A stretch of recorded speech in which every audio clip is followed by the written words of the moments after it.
everyone. Rob Garcia with Heritage Professional Products Group. And I'd like to thank everyone for attending today. And we are going to go over the founding of the EPA and how to interpret labels and how to find the information that we need on those labels. So thanks again, everyone, and we will get started.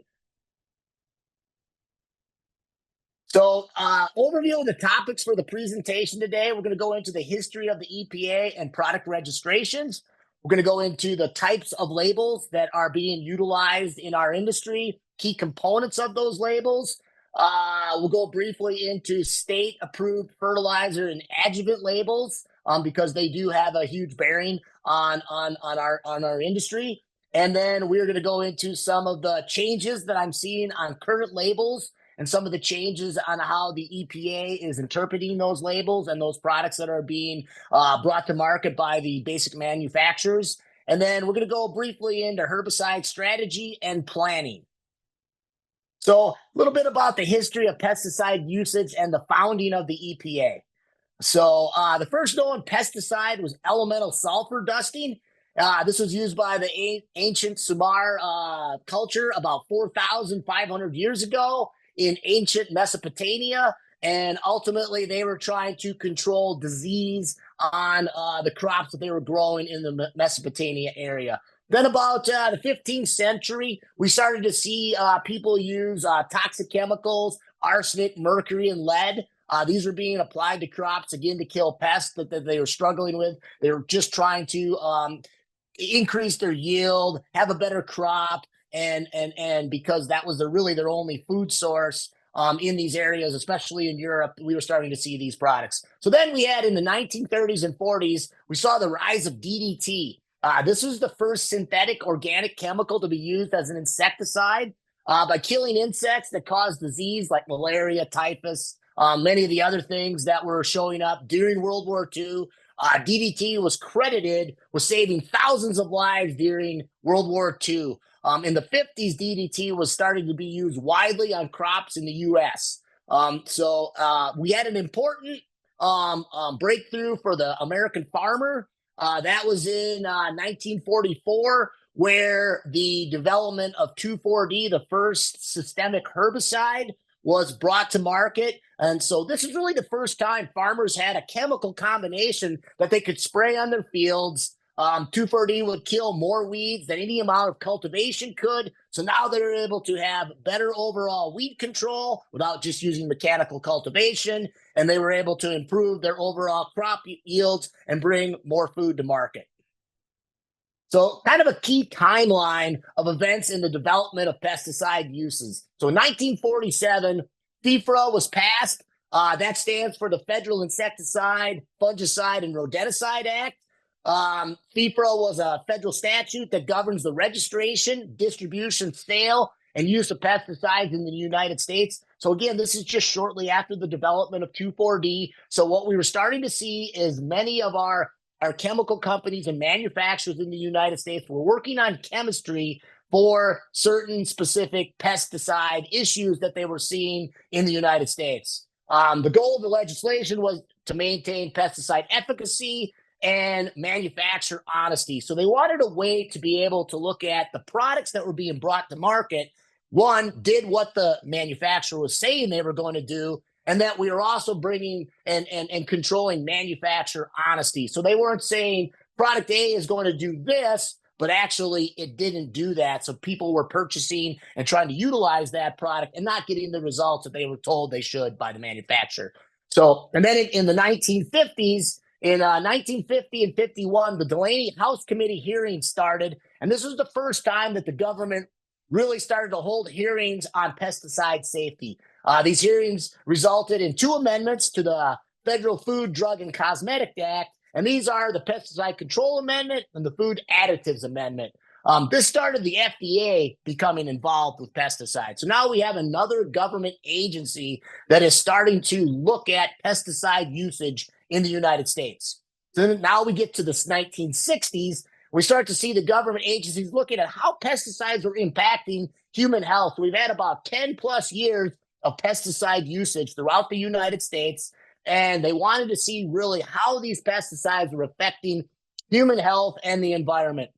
So they started to have studies being done on how pesticides were ending up in the water, and also air pollution, and how these compounds were affecting the population. So when we think about this, many of those early compounds had very long half lives. And when we talk about a half life, that's how long it takes for a product to degrade to 50% of its original concentration. So we had products that lasted a long period of time. So if we had farmers or other people utilizing those products over and over and over again, year after year, and they have a very long half life, we start to accumulate material in the environment. So we start to have active ingredients being found in the soils, in the water, and in the air quality that have been around and are starting to accumulate. So in 1970, Richard Nixon, then the president of the United States, creates the EPA and shifts pesticide regulation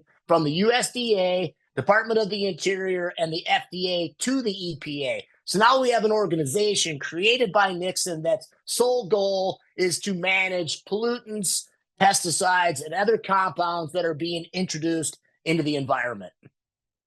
So the formation of the EPA in 1970. Why did we do this? Public concerns about deteriorated city air, natural areas littered with debris, urban water supplies that were contaminated with dangerous impurities. Many of these were impurities that were from the manufacturing of these pesticides and other industrial chemicals, and they were being dumped and showing up in the soils and waters in the areas, especially in many of the rivers on the East Coast and through the Ohio River Valley area. Great Lakes was another area that had a lot of contamination due to improper dumping of these compounds and these materials that were used to manufacture these pesticides and industrial chemicals. So President Nixon presented Congress with a groundbreaking 30-point message on the environment. We'll go into that during the next slide. So Nixon signs the NEPA, and that's the Natural Environmental Policy Act, signs it into law in January 1970. And the law establishes a control group as part of the executive office. So there's now someone that's part of the executive office and the cabinet that's going to oversee contamination and environmental policies in the United States. NEPA required that a detailed statement on environmental impact needed to be prepared for all major federal actions significantly affecting the environment. So today, that detailed statement would ultimately be referred to as an environmental impact statement. We see these all the time when we're working on projects, and you see the term that they'll be working on the EIS, the environmental impact statement. And that can significantly affect the air, water, and overall environment. And many projects, if we don't do a correct EIS, those projects will be held back until that EIS is completed. So some of the key points of Nixon's congressional meeting on the EPA. Requests $4 billion for the improvement of water treatment facilities. So at that time, our water treatment facilities, were not really able to even monitor the parts per million levels of some of these contaminants that were showing up in the water treatment facilities.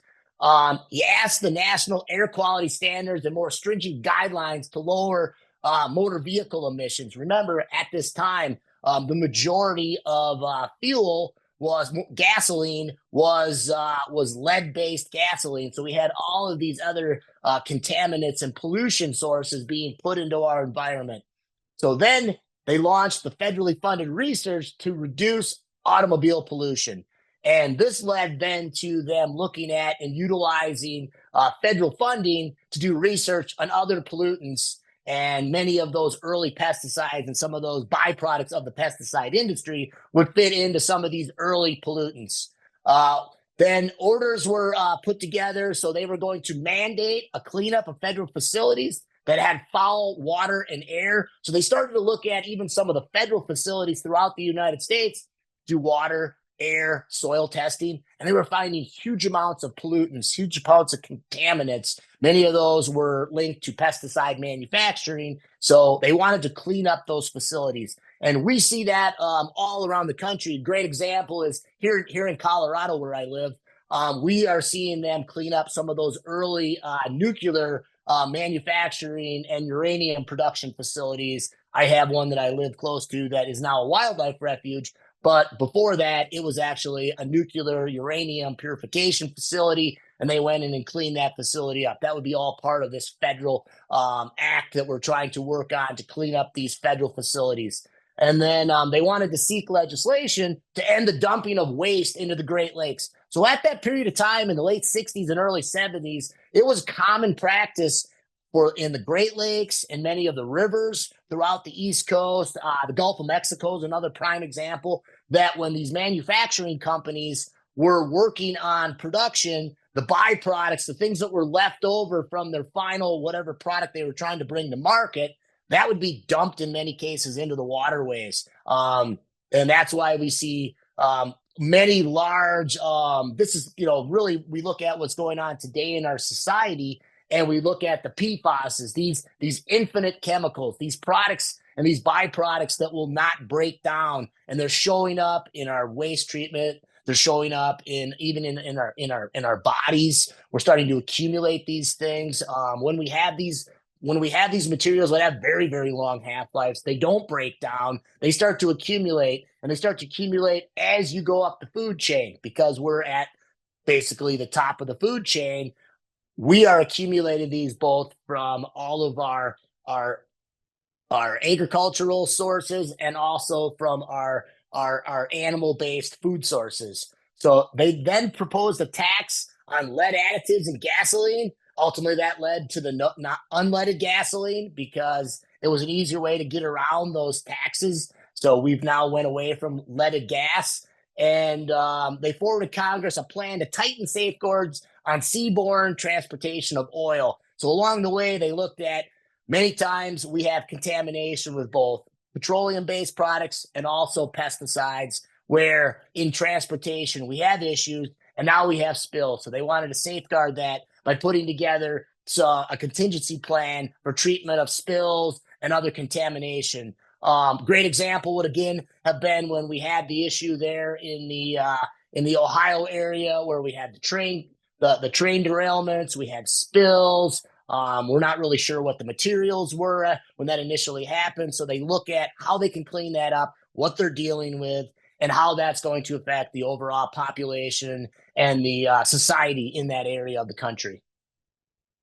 So now we have start to look at developing the EPA's responsibility. Well, what are their responsibilities? How are they gonna act? How are they gonna deal with these issues? And how are they gonna deal with these pollutants and deal with starting to clean up the environment in the early 70s? So the EPA would have the capacity to do research on important pollutants, irrespective of the media. So they're trying to be a neutral body in which they appear, and then on the impact of these pollutants on the total environment. So we may have a pollutant that starts to affect a certain part of the environment. Maybe it's the population, maybe it's an animal population, could be a plant population, but it has an effect. But that may be the initial effect.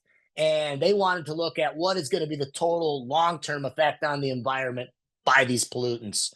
Both by itself and together with other agencies, the EPA would monitor the condition of the environment. So they would now get out into society. They would now get out throughout the United States and look at both the biological and physical effects of these pollutants on our environment and our society. With that data, the EPA would then establish and estimate quantitative environmental baselines critical for efforts to measure adequately the success or failure of these pollution abatement efforts. And we really see that in our industry where we have products that originally had a certain rate, a certain amount of applications per year that they can be utilized at. And then over time, the EPA has found that that's really probably putting too much of that active ingredient into the environment and into our society. So they start to change the rates on those products, or they start to change the number of applications that can be made. Going back to 2,4-D, because we talked about that already. 2,4-D is still a very popular systemic herbicide, phenoxy herbicide in our industry and in our society. And 2,4-D now in many areas of the country can only be applied a couple of times per season. There's many states that have 2 applications per growing season for our average landscape type customers and companies. So we're starting to see that already. And again, we looked at 2,4-D. That was something that I mentioned was, from 1944. So today we see what's happened in the environment with 2,4-D. And so because of that, we're restricting the number of applications that can be put out per growing season. So continuing on with the development of the EPA's responsibility. So the EPA would be able to, in concert with the states, set and enforce standards for air and water quality and for individual pollutants. These would include pesticides. The industry seeks to minimize the adverse effect of their activities on the environment.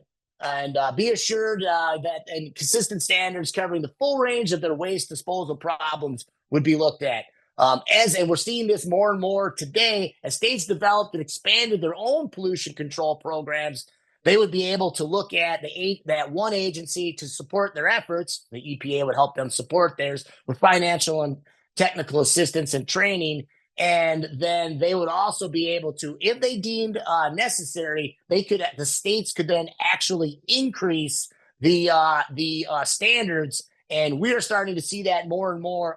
Great example of that going on is we have many states now. We're looking at imidacloprid, common systemic insecticide. It's been around for 30 years, and they are looking at that, and there are states on the West Coast, especially, that are looking at imidacloprid has some detrimental effects on pollinators, key part of our environment. So they're going to look at, and we're going to start to see some of those neonicotinoids, which is the classification of imidacloprid, start to be looked at, start to be either reduce the number of applications or be taken off the marketing completely. So there's a number of neonicotinoids that are being looked at in California. I've seen it in Nevada, here in Colorado, for example. You can now only buy imidacloprid from a licensed distributor and pesticide distribution company. So we're seeing that more and more. We're seeing herbicide restrictions, fungicide restrictions on the East Coast, especially in the New England states. So states can be more strict than the EPA, but they cannot be less strict than the EPA. So that EPA label and that registration are going to dictate how many applications, how we handle the product, and how we move forward with that product in our environment. So we're back to FIFRA, and this provides for federal regulation of pesticide distribution, sale, and use. And before the EPA may register a pesticide under FIFRA, the applicant must show, among other things, that using the pesticide according to the label and the specifications will not generally cause unreasonable adverse effects on the environment. So many of the older chemistries that were developed in the early 70s and early 80s, those products are now being looked at, and they're finding that they have detrimental effects. Carbamate insecticides, organophosphate insecticides, some of the common agricultural herbicides, they're being looked at, and they're now showing that because we have better testing, because we have better methods to look at the environmental effects of these products, that they have adverse effects on the environment, and they are being removed from the market. So there was attempts to change FIFRA in the 80s under Reagan. The industry groups attempted to get amendments to FIFRA passed. The pesticide industry was primarily interested in a few things. They wanted less public access to the industry data. So all that data and research that they were doing to bring that product to market, they didn't want the public to have access to it so that they could kind of control and dictate how the product was used and how much information was out there on that product. They wanted longer exclusive periods for their patents. So we were starting to see products that had been around long enough that they were coming off patents, and many other manufacturers starting to manufacture a generic of that product, of that active ingredient, and they wanted to control that. They wanted to have a longer exclusive period so they could recoup their expensive cost for research, development, and formulation of that product and be able to make more money on that active ingredient. The right to sue overuse of manufactured data without the manufacturer's position. They want to be able to sue people that were taking their data and they were taking that data and they were taking it and they were using it in a detrimental way for that company. Prime example would be much of the data that was utilized in the glyphosate cases out in California. It was based on data that was gathered from the manufacturing and originally Monsanto data on glyphosate. The environmental groups prevented the amendments from passing. Obviously, they did not want this to happen, and they were concerned about the safety of pesticide workers and applicators in the field. Until the late 80s, short-term reauthorization of FIFRA were passed, so no changes to the laws were really enacted at that time. But they did try to limit the public's access and the public's ability to be able to be part of the process of registering pesticides. So we have the campaign for pesticide reform. And in 1986, the campaign, the CPR and National Agricultural Chemicals Association submitted a bill to Congress proposing amendments to FIFRA. So they're continually trying to modify FIFRA and be able to change it, in many cases, for their advantage. CPR was a coalition of environmental groups in this case, so it wasn't the pesticide companies, but it was environmental, consumer, and labor groups. These groups persuaded to work together because they were unhappy with how FIFRA was being interpreted and executed by these manufacturers. Pesticide manufacturers, on the other hand, were frustrated with the amount of time it took to get a new pesticide on the market. And I've experienced this through the years I've been working in this industry, where you talk to a manufacturer and he, in many cases, would give me sample experimental data, experimental products to test in the field, to give them input back. I get the product, I have a customer put it out, and we look at it and like, wow, that did exactly what we're looking at. When's the product going to be available? Some products take 5 to 10 years before they're actually available to the market. So they wanted to an extension, because all that time is affecting their patent length. So if it takes 5 years and the patent's a 14-year patent, then you're going to have to you only have 9 years to recoup your cost of development of that product. The environmental groups were frustrated with the indemnity provision of FIFRA, alleging that it made the EPA reluctant to ban or remove products. So the manufacturers were being indemnified so that you couldn't sue them, and they would be protected, and that you would not be able to bring lawsuits and other legal action against them because of that indemnity provision in FIFRA. Pesticide reform becomes law. So the campaign for pesticide reform was submitted as a bill to Congress in 1986. This passes and is the first change to the FIFRA Act since the original act was put together. In 1988, President Reagan signed the Federal Insecticide, Fungicide, and Rodenticide Act amendments into law, and these become part of how FIFRA is looked at and is used today in our market. These amendments require the EPA to recall pesticides if the registration was suspended.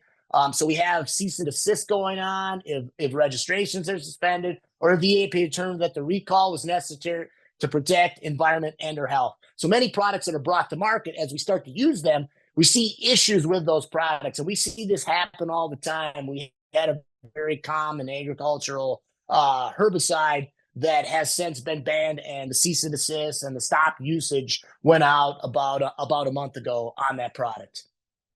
So types of labels. So we'll transition now to types of labels. We have EPA approved chemical labels. Every product has an EPA registration number. There's an SDS that's put together, and that is also registered with the EPA and registered in all states where the product is legal for use. And we do have many products now that are being brought to market, and they may have EPA approved registration, EPA registration number, but they're not registered in every state. So what we're starting to see more and more is when a product is brought to market, we start to see certain parts of the country adopt that product, register it in the states, but we don't see complete state registration throughout the entire United States. We also see issues with products where they may gain registration in the majority of the continental 48 states, but we'll have slow registration for Alaska and Hawaii. California is one of those states that it takes a very long time. So you may see when you look at CDMS, that's the website I've listed. It not only has copies of the labels, the SDSs for common turf, ornamental, and agricultural products, but it also has a tab where you can pull down and look at that product and look at where that product is registered. So it's a really easy source to use. So take a note, write that website down. I'm probably on that website every day or at least every other day, looking at a label, looking at where it's registered, and looking at how to utilize that product, what the rates are in excess, you know, with that product. Um, State approved fertilizer and adjuvant labels. All fertilizers that are available are registered in states, and they kind of register them near where the manufacturing facilities are and where the distributor of that fertilizer is, where his manufacturing, his blending facility is, and where the distribution centers of the customers that he's blending for are located. The label and SDSs are usually not available online, so we need to work with the manufacturer. So if you're looking for a label or an SDS on a specific fertilizer blend, ask your representative, ask your salesperson for that, and they can reach out to the manufacturer to get those.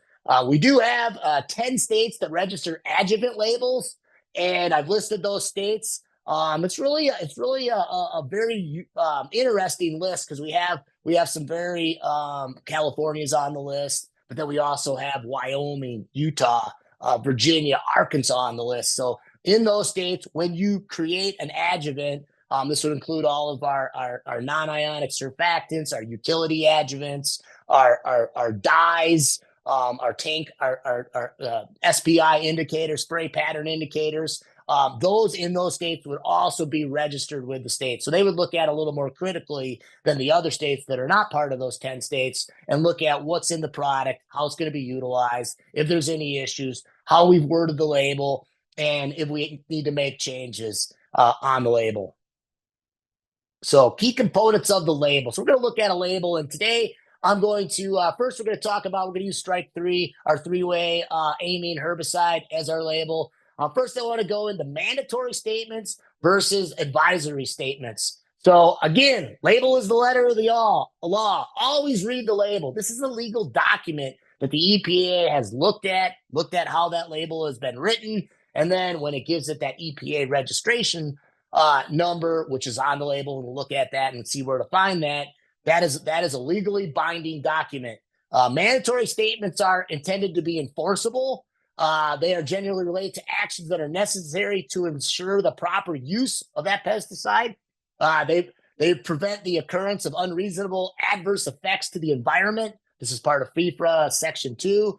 And that is basically that if you're doing things with the product that are going to have an adverse effect in the environment, put too much material, contaminate water or soil, those are things that will be part of the mandatory statements and will be looked at as having an unreasonable adverse effect and should not be occurring with the use of that product. Mandatory statements include directions for use and precautions to direct users to take or avoid specific actions. These would be detrimental to the use of the product and the environment. So those are going to be mandatory. The directions and precautions specify where, when, how a pesticide is to be applied and to be applied properly. Mandatory statements, they're written as imperative or directive sentences. So here's some examples. Wash application equipment. Do not use. User must. So there really is no area for interpretation of those examples and those statements that are on the labels. So then we have advisory. So I'm going to look at mandatory statements versus advisory statements. So when the intent is to prevent an adverse effect on an action, that's going to be a mandatory. Again, do not, rather than the word avoid. Avoid would be an advisory statement for some users to look at based on their specific situation. Advisory statements are intended to be informational. These help the user make better applications and choices. So when we look at these, we're going to look at information that's going to be, it's going to give us things to avoid, to do when we're making. It's going to be product characteristics, how to reduce risks, how to maximize efficacy and performance of the product that you're using. So these are going to be more informational, and they're going to advise the applicator on how to utilize that product. These statements are acceptable only if they do not conflict with the mandatory. So we can't have part of the label where it says a do not, and then another part of the label, it actually gives you a way to get around that mandatory statement. They cannot be false or misleading, and they cannot steer the applicator in a direction where they violate those mandatory statements on the label. Effective advisory statements give the users a positive reason to perform or not perform an action. They use the terms like should, may, recommend. Those would be advisory. They are not enforceable, and only information when making an application is clear. So these are not things that if you incorrectly use an advisory statement, you cannot be held by your local Department of Ag because it was an advisory statement versus a mandatory statement where we violate a mandatory statement. Say, example would be do not apply to flowing bodies of water, and we make an application certain herbicide that's not registered for aquatics, not registered for that, then we would be under a situation where we could actually be prosecuted and enforced by the local regulatory groups.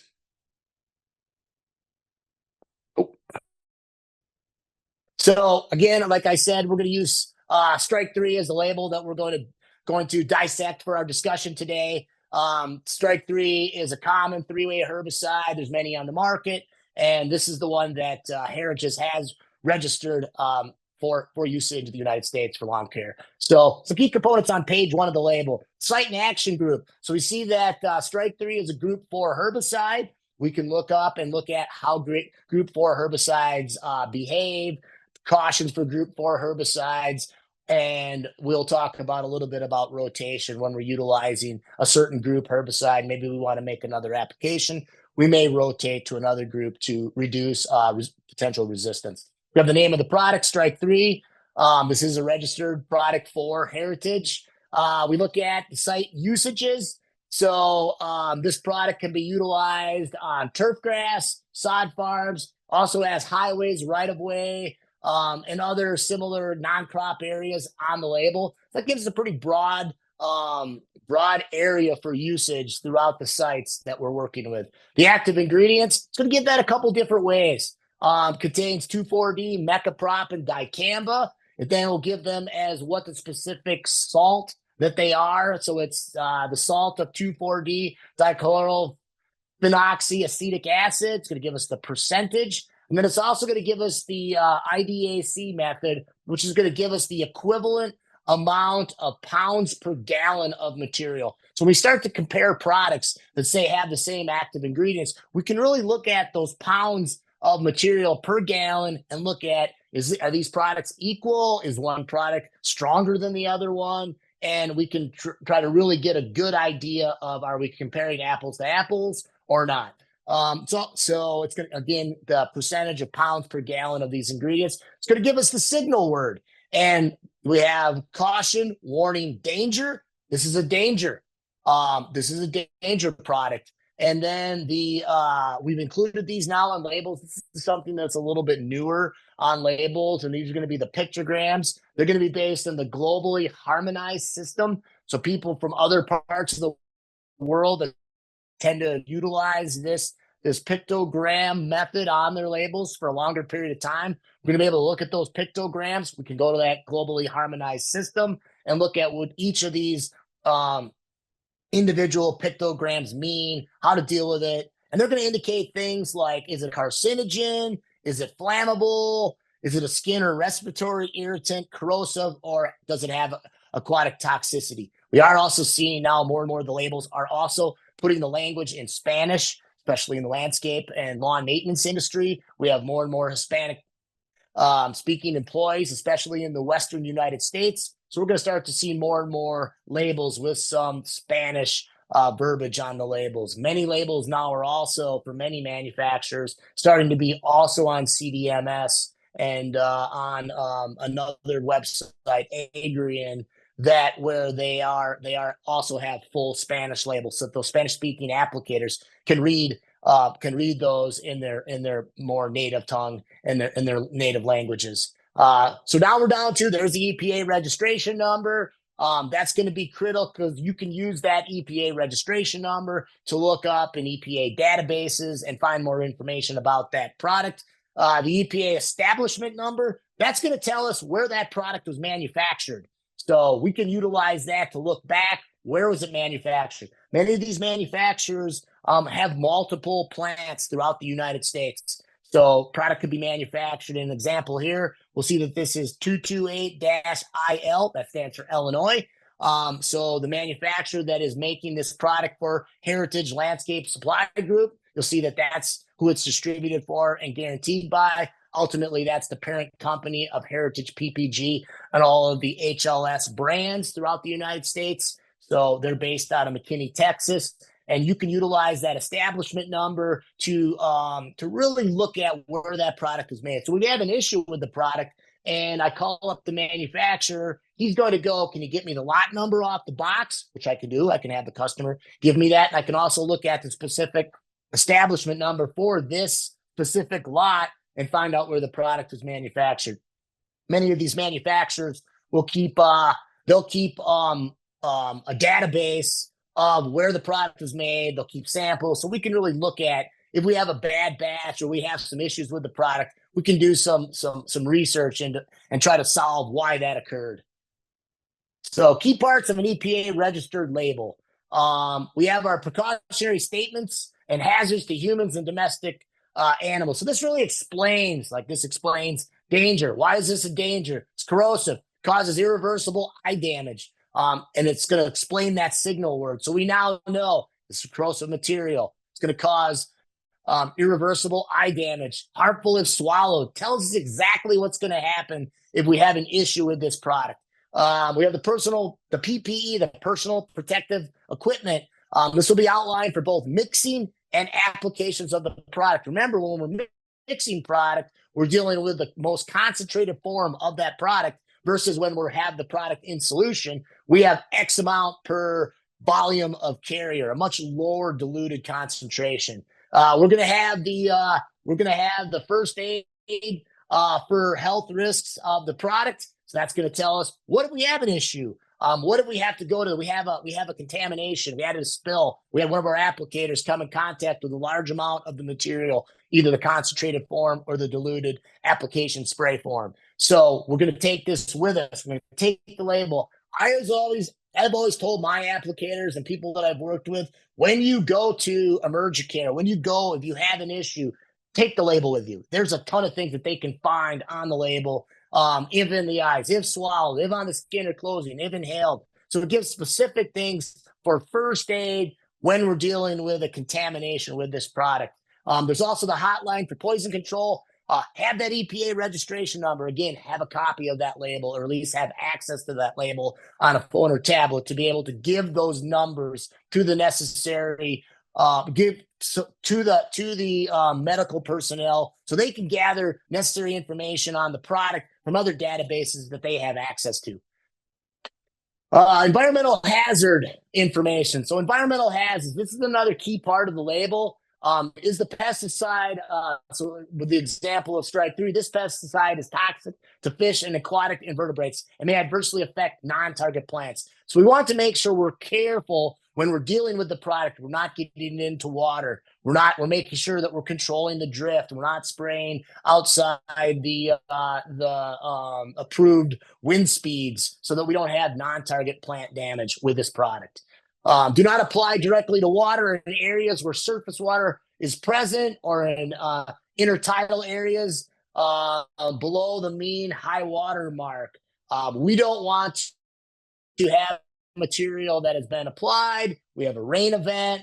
We have a flood situation. We have a high water situation, and we start to contaminate waterways. The runoff may be hazardous again to aquatics. So these are all verbiage that's on the label. So, ultimately, do not contaminate water when disposing of any of the wash waters or rinsate with this product.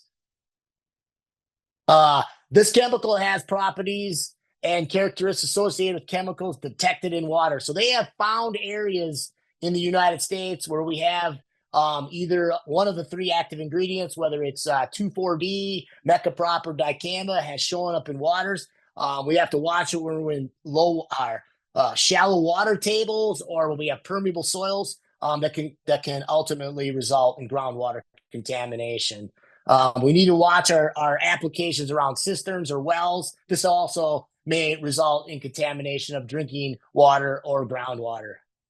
Most cases of groundwater contamination, again, involve these phenoxy herbicides, both the 2,4-D and mecoprop are part of the phenoxy herbicide family. And many of these are associated with the areas where they're mixing product because they're dealing with the concentrated form. We have potential spills and also those disposal sites when they're cleaning their tanks, when they're getting rid of excess product that's been mixed into tanks. Those disposal sites are also an area where we have high potential for groundwater contamination.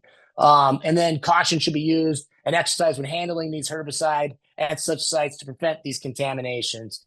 So using closed systems for mixing and transferring the pesticides, many of your larger applicators, your golf courses, your municipal applicators, they will have an actual mixing pad where any excess material, water, mixed chemical, concentrated chemical will be collected and can be disposed of properly.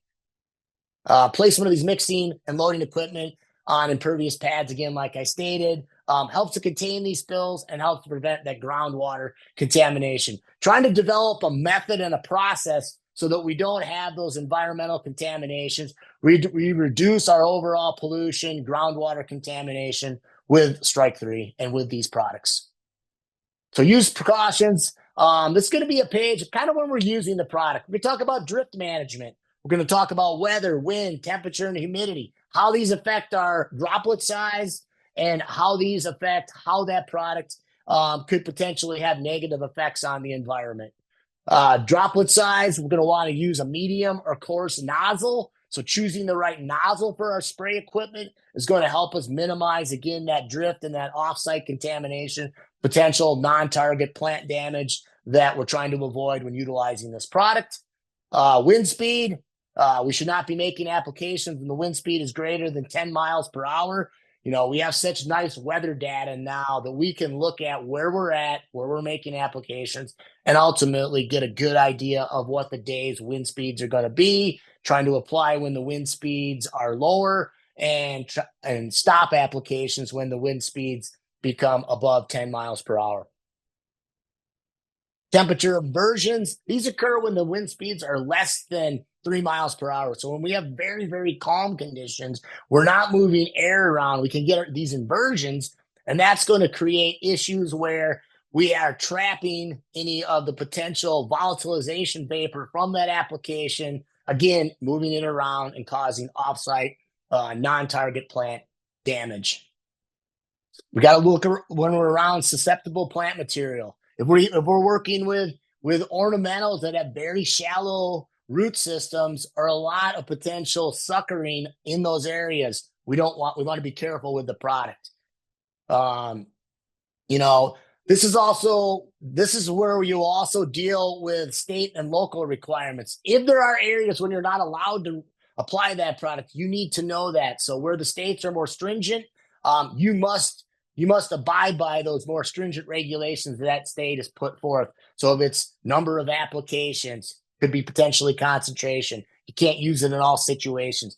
We're starting to see products, especially with our herbicides, that are registered for commercial and Gulf applications, but are not able to be utilized in residential situations. So this is the part of the label. We need to read these precautions and make sure we're abiding by the label. And spray equipment requirements are also included in this here. What type of application equipment should we be utilizing? Are we utilizing the right spray equipment? And are we utilizing the right nozzles, the right nozzle height? And are we making good, sound environmental applications of this product? So parts of the EPA registration label, we have the agricultural versus non-agricultural. We have precautions. This area will give us information on drift management, droplet size, speed, and all those other things we've just talked about. The weeds controlled and the appropriate rates for those applications. The sites where the product can be applied, ornamental lawns and turf, crop areas, non-crop areas, etc. So you need to look at that and see where you want to apply this product. Is it one of the approved sites for utilizing this product when making applications. And then also the restrictions on the number of applications. This will be on the EPA registered label, but we could also have states that restrict those numbers of applications. And we need to be aware of that to make sure that we're using the product correctly when we're making applications. Agricultural use requirements. So when we look at strike three, when we deal with agriculture, the agricultural use requirements on the label, we're going to run into the worker protection standards. So these are going to be how long you're basically going to have to stay out of the application area for the workers. And this is going to come into play when we're making applications around farms, forests, nurseries and greenhouses, and any of the handlers of agricultural pesticides. And they're going to also have different requirements for training, decontamination, notification, and emergency assistant. They may have slightly different PPE. This will be discussed in the agricultural requirements. And they're going to have to be, and this is all going to be covered under the worker protection standards for the specific use of that product. You're going to look at the REI. And for this product, for strike three, the REI is 48 hours. So if you're making applications in any of those agricultural, nursery, and greenhouse areas, you're going to have to keep the workers out of those areas for 48 hours. So what I deal with a lot when we're working with these types of applications, especially with the nursery greenhouses, they don't want to not be able to access those areas and their plant material after they've made an application. So they may choose a different herbicide just because it has a shorter REI interval. So its re-entry interval is shorter than what we have with strike three. So I get that question all the time.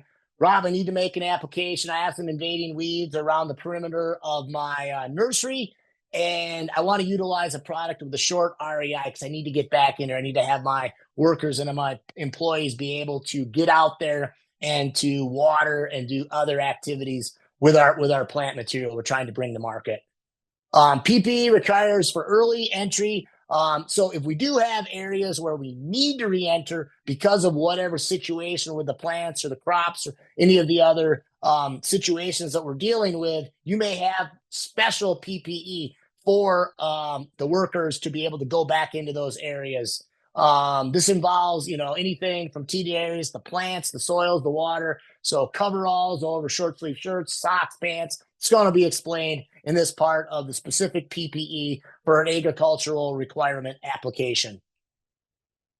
Not agricultural use requirements. These requirements in the box apply to the use of the product that is not within the scope of the worker protection standards for agricultural pesticides.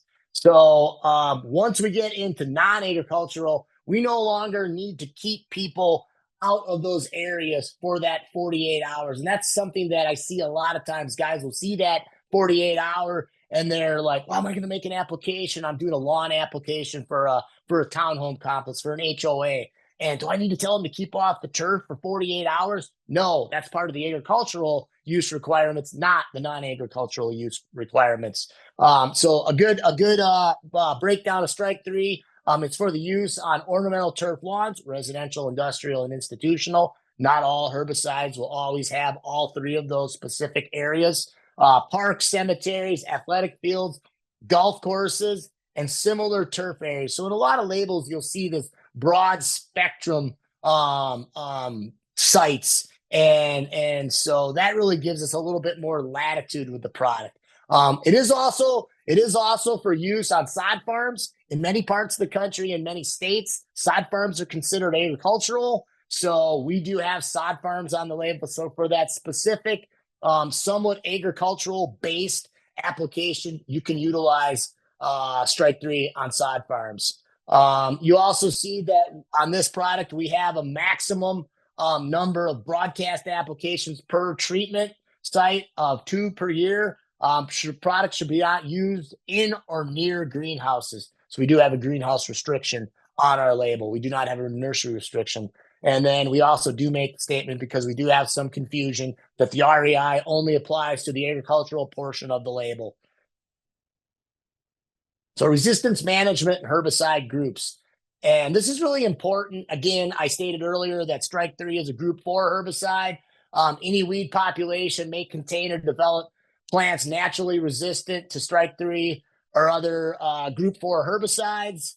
we want to rotate and we want to utilize herbicides at certain amounts of time during the year that are in other herbicide groups so that we do not develop a resistance to the products. To delay herbicide consists avoiding the consecutive use of strike three, rotate your herbicides. Use tank mixes and pre-mixes of herbicides from different target groups. Add in, I use this example all the time. I have a lot of people that utilize strike three on a regular basis, but at certain times of the year and certain situations, we add some Quicksilver, carfentrazone, or tenacity, which is mesotrione, to try to increase and improve. Quinclorac is another one that will be in another herbicide group. There'll be a common additive to help improve our overall herbicide performance and help to rotate to other herbicide groups. Base your herbicide use on comprehensive integrated pest management programs. So really look at what we're trying to do. Monitor treatment weed populations. When we start to see loss of field efficacy, let's look at why we're seeing this, and let's look at how we can change our practices and our protocol for that application so that we get better overall efficacy in the field. And then always, look at contacting your extension specialist. You have crop advisors. You can reach out to your Heritage Landscape Supply Group, TMs for herbicide resistant management. Reach out to myself. I'll try to help you guys steer you in the right direction so that we can make good, sound herbicide applications with the product. So next part, key components label. These are the weeds controlled and the rates. So we have specific application requirements for certain turfgrass species. We have requirements and restrictions on heat and stress conditions. When to mow, not 1 to 2 days before or after you make an application. So don't mow right before, don't mow right after. Also, then the mixing instructions and tank compatibility. Certain things we don't want to put into the tank with these products. We have certain micronutrient and iron sources that are not amine compatible, which is what strike three would be. So we want to watch putting those products into the tank so we don't have an adverse reaction, potential precipitation and settling in the tank. Weeds controlled and the appropriate rates. Sites where products can be applied. Again, we've mentioned that a couple times. It comes up a couple times. So these are for ornamental lawn and turf areas. And they are also specific to your different turfgrass species. You see that certain products have a higher rate than other, higher use rate, and then also that restriction on the number of applications. So this is a really important part to look at. What turf species are we dealing with? What are our situations? Do we have any heat or stress conditions? And ultimately, are we violating the restriction on the number of applications that can be made per year? Different turf species have different rates of application. So when we look at Bermuda grass, 1.1 to 1.5 ounces per thousand versus a bent grass, 0.6 ounces per thousand maximum. So we need to know what turf species we're working with so that we choose the right rate from the label. We also are starting to see more and more application spray volumes. How much are we going to put out? We're putting it out at a certain spray volume. We're seeing more and more of these special rates for ultra low volume application equipment. Many people are using these Z sprayers and these other riding spray and fertilization application equipment. And so they have special rates. We need to make sure that if that is the type of application equipment we're utilizing, we use the right rate with strike three and with the product that we're trying to use. So just briefly, we'll finish up with some safety considerations. Vital phone numbers that are on the strike three SDS: spills, leaks, and fires, Chemtrek, poison control, Rocky Mountain poison control. These numbers are all on there. And if you have some issues and you want to reach out to customer service, that is the Heritage customer service, and they will take that call. They will forward that call out to the appropriate area and the people in that area so that we can talk about issues that you may have had with the product. So all three of these are very important numbers. Myself, I always I actually have the Chemtrek and the poison control in my phone saved. So if there's ever an issue or a customer has an issue, they can reach out to me and I can give them that number and forward it to them. I can share it with them so that they can immediately call those spills, leaks, fires, and poison control situations and get the proper information they need to make sure that they deal with those situations correctly. Some just real general stuff. for homeowners, golfers, pets, and children that we can give to stay off the turf until the sprays have dried. We really want to get the material dry on the plant. The most contamination can be right after an application. I like to tell people 6 to 12 hours with the product, but ultimately until it's dried. Then it can't be can't be dislodged, even under heavy dew or rainfall.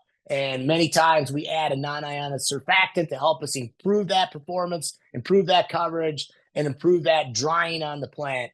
If pets or people come in contact with sprays, immediately wash them with soap and water. So we have an area that has an application. Remember, we're working around an HOA, a park situation, and we finish an application. We literally haven't left the property, and all of a sudden you see someone letting their dog out. Go talk to them. Let them know what you've done. Let them know what product you've used, and let them know that washing with soap and water, that pet or any people that come in contact needs to be done, and that's going to be the correct way to handle that situations. When asked the question, can pets eat enough treated grass to be affected? There's a very, very small concentration. They really cannot eat enough of that grass to do any detrimental changes to their health. Diluted products generally will not be harmful to wildlife. So again, we're making native applications out in areas where we may have some wildlife. Those diluted products are generally not going to be harmful. Again, the one thing that we mainly have to remember about strike 3 and many of our herbicides is that we have to watch those aquatic contamination issues because they are hazardous to fish and aquatic life. Reducing risk guidelines. Again, read and follow the instructions on the label. Know the physical and political environment when you're spraying. Know that you're always being watched by the public. So behave accordingly for who is watching you while you're making applications. Always calibrate your sprayer and replace nozzles as frequently as possible. I like to change out nozzles, clean my sprayer, use a good tank cleaner, and calibrate your sprayers frequently so that you know that you're putting out the correct rate for the product that you're working with. Limit the use of ester salts. Esters are much more volatile than amines. I prefer amines. If we use amines correctly and we use amines at the right rate, we can get very good weed control with our herbicides. Esters tend to be a little more volatile. They have a little more reaction in the tank with other products. So we're much harder to use. They give very good control, but there are some detrimental things that can happen when utilizing an amine. So I prefer to stick with my amine salts as much as possible versus the esters. Avoid high pressure. When we get above a 45 psi with broadcast sprayers, we were creating a lot of drift and spray is starting to get outside our control. That's where we get that non-target off-plant damage. I've seen it in many situations. I'll go out and look at a property where they've been making turf applications with a herbicide, with a systemic herbicide, and we have damage to the ornamentals, to the trees and shrubs along the areas. Many of our perennials and our annual flowers are highly susceptible. If people have gardens and other things around their turf, we need to make sure that we're working at lower PSIs, reducing that drift, maybe using a drift control agent, and being able to then make an application that is not going to damage that non-target plant material that's on the sites and facilities we're working at. Always consider using a high quality adjuvant, spreader stickers, deposition drift agents. These are going to improve your performance dramatically, and they're going to limit your potential damage to non-target plant material. And then again, remember, we do not want to spray this product when we have winds in excess of 10 miles per hour. Plan your sprays, plan your applications when we have lower wind speeds so that we can not violate the label and have, again, potential damage, offsite contamination, non-target plant damage from the application of strike 3 and other herbicides. So, and then always follow the Wales list. You can reach out to any of your heritage, PPG, and HLS territory managers. Mix the tank correctly. So we start with W, water and water conditioners. Fill our tank halfway. We add in our water conditioners. We deal with the pH, our buffers, our anti-foamers, all the things that will help us to improve the performance of our spray application. We're going to add our water-soluble packs, wettable powders, dispersible granules. We're going to agitate. We're going to take those solid formulated products. We're going to get them into solutions. So we're going to agitate and mix the products. We're going to let that fully mix to make sure that we don't have any clumping, we don't have any settling going on. We're going to add our liquids.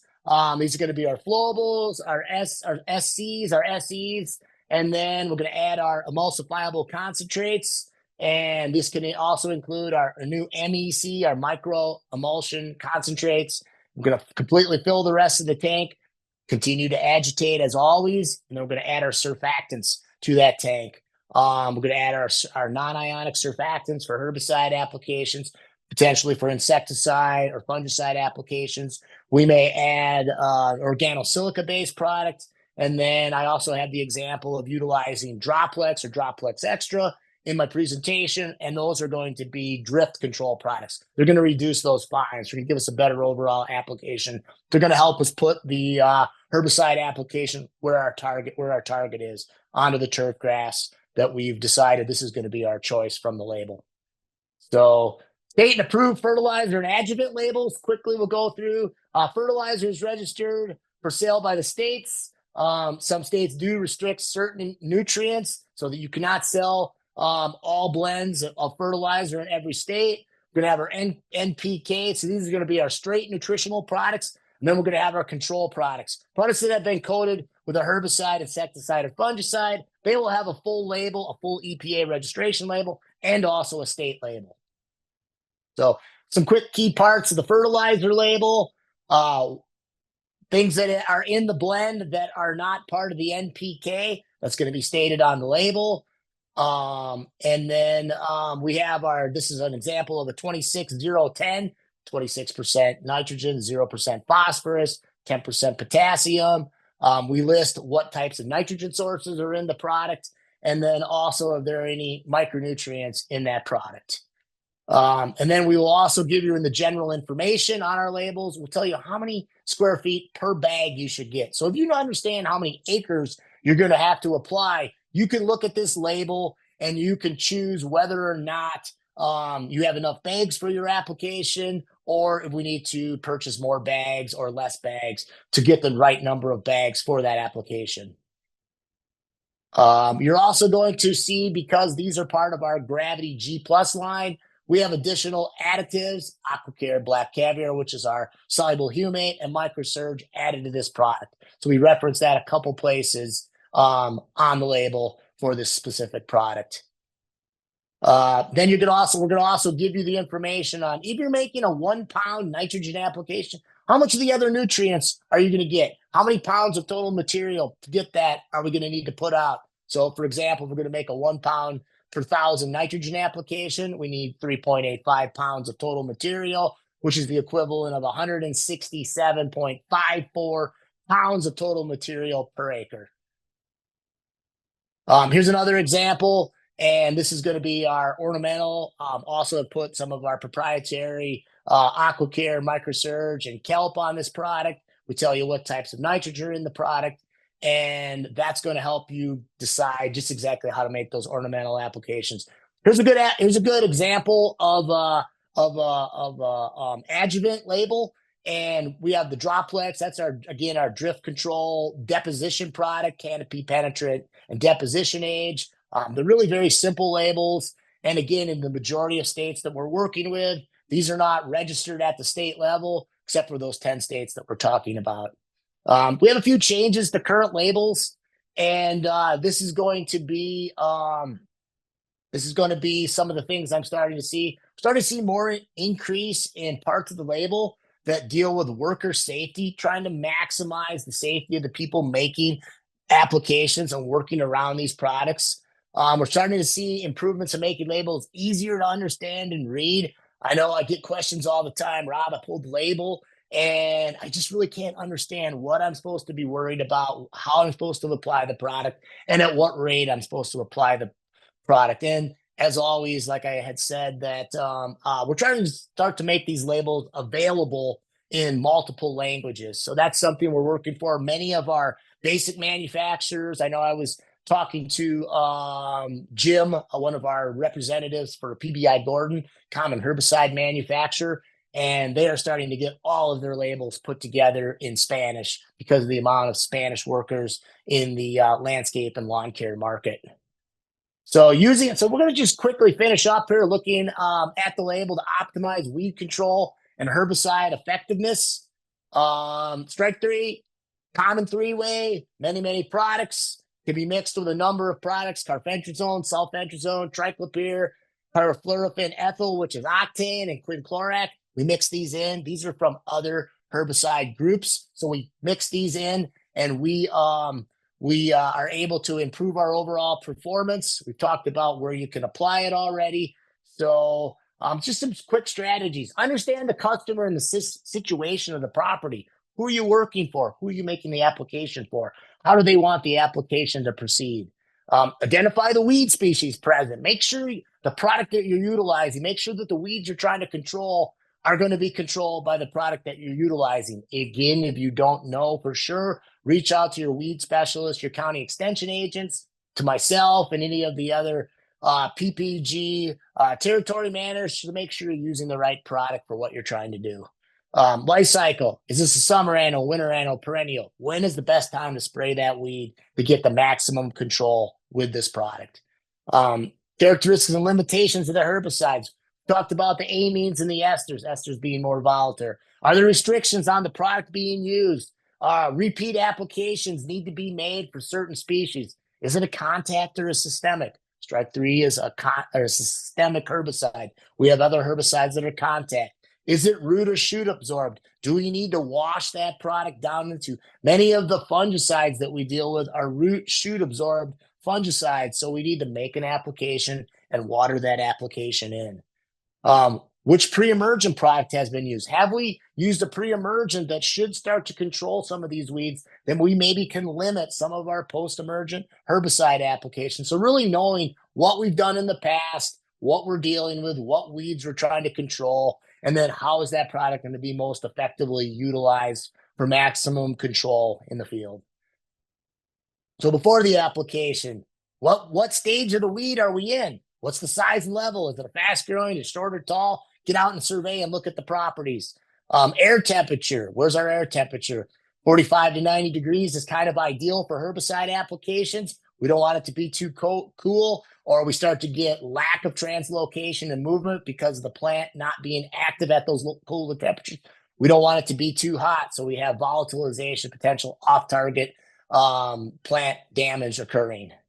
Soil temperatures. If we have cool soil temperatures, we should use an ester. If we have soil temperatures above 55, we should use an amine.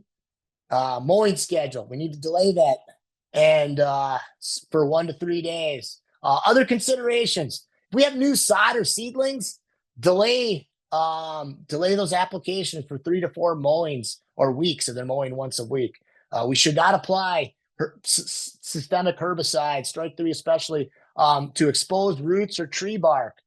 We have dicamba in our formulation, and at higher rates and high frequencies, they can detrimentally affect ornamental trees and shrubs. So know that we're using a dicamba product and be safe and careful around the ornamentals. And then always, again, check the label for specific recommendations and restrictions. Those would be in those areas that we've discussed earlier in the presentation.